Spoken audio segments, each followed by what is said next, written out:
1945 is the year the world broke in half. There is everything that happened before this year and everything that came after.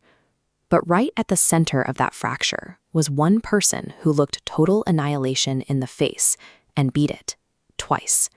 His name was Tsutomu Yamaguchi.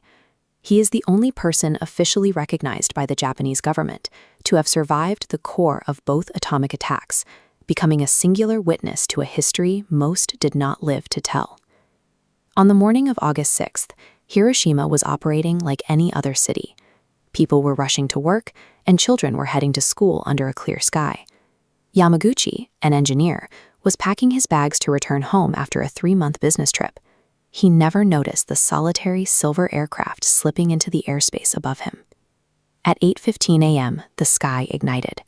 A flash of white light, so intense it burned through closed eyelids, swallowed the entire city. In a fraction of a second, tens of thousands of homes were turned to ash. The deafening roar gave way to a chilling silence, leaving behind a flattened wasteland where people had been vaporized into literal shadows on the pavement. Yamaguchi was thrown into a potato patch by the shockwave. When he finally opened his eyes, his left ear was deafened, his upper body was severely burned, and his vision was heavily blurred. Yet he was breathing. Surrounded by a landscape of absolute death, his biological drive took over. He dragged himself out of the dirt and started looking for a way out. For a full day, he navigated through a maze of melting debris and suffering civilians, eventually making his way to one of the few surviving evacuation stations.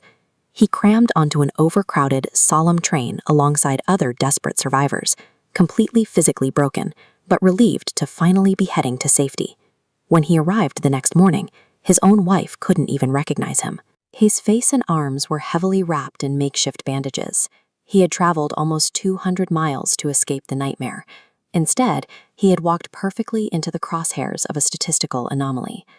On the morning of August 9th, despite massive burns and shattered eardrums, Yamaguchi reported to his engineering firm out of a strict sense of duty. He stood in his director's office, desperately trying to convey the sheer scale of the weapon that had hit Hiroshima. His boss, however, was deeply skeptical. He told Yamaguchi it was completely absurd to suggest that a single bomb could erase an entire major metropolis. As the director continued to argue, a faint, low hum began to vibrate through the office walls. Another lone aircraft.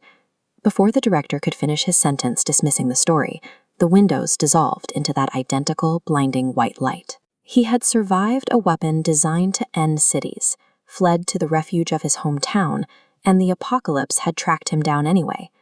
Yamaguchi pulled himself from the wreckage once again. He found himself staring out at the exact same wasteland he had just escaped, now transposed onto his own city. A second plutonium core had detonated over Nagasaki, generating a blast wave that flattened massive steel factories and sent a terrifying column of ash tens of thousands of feet into the stratosphere. While tens of thousands perished instantly, Yamaguchi remained standing. The deep, agonizing burn tracks fused into his skin became a permanent, biological record of what he endured. Enduring 2 separate nuclear strikes elevated him from a collateral casualty into a singular, undeniable witness to the worst violence ever engineered. As the burns healed and decades passed, Yamaguchi recognized that outliving the impossible meant he had a specific duty to the future. He spent the remaining years of his life speaking out, repeating a clear and unwavering directive. Violence at this scale cannot be justified. He argued that nuclear weapons reduce millions of individual human lives into cold, disposable statistics, eroding the very capacity for collective empathy. Tsutomu Yamaguchi lived to be 93 years old, passing away in 2010, but his account has long outlived him.